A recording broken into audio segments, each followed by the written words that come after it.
Rashtrawadi Congress party Ajit Pawar गुट द्वारा भी मनपा चुनाव के पार्श्वभूमि पर आज शहर के एक निजी होटल में राज्य के मंत्री इंद्रनील नाइक की उपस्थिति में इच्छुक उम्मीदवारों की मुलाकात ली गई।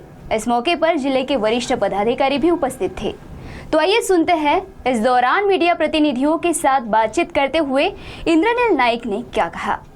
मनपा चुनाव की पार्श्वभूमि पर राजनीतिक गतिविधियां काफी तेज हो गई हैं। वहीं राष्ट्रवादी कांग्रेस पार्टी अजीत पवार गुट की ओर से आज स्थानीय इंडी होटल में इच्छुक उम्मीदवारों से मुलाकात ली गई।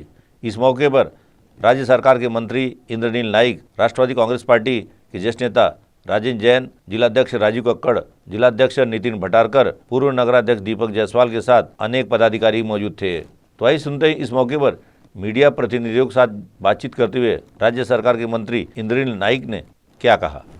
नाही, आम्ही मागच्या 2-3 तासापासून हे इंटरव्ह्यू चालू आहे। महानगरपालिकेची निवडणूक आणि इच्छुक आणि राष्ट्रवादी काँग्रेस पक्षाला प्रतिसाद हा अत्यंत चांगल्या रीतीने आपल्याला इथे बघायला मिळतोय। जो मागच्या वेळेस परिस्थिती होती त्याच्यापेक्षा चांगलं प्रत्येक प्रभागात एका सीटसाठी 7 से 8 लोक कमीत कमी तिथे मागणी करतायत।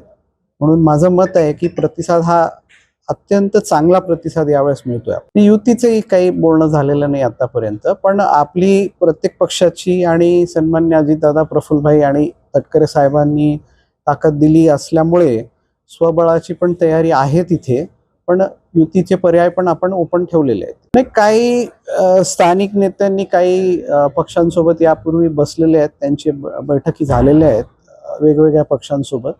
त्याच्यावर आम्ही आता ही मीटिंग संपल्यानंतर एक परत आमची कोर कमिटीची मीटिंग राहील, त्याच्यात आम्ही तो निर्णय घेऊ। नाही, आता मला वाटते 83-84 काहीतरी आले होते आणि बाकी काही लोकांचं 1 दिवसानंतर येणार आहेत असे मला वाटते 100च्या वर उमेदवारांनी इच्छा दाखवलेली आहे।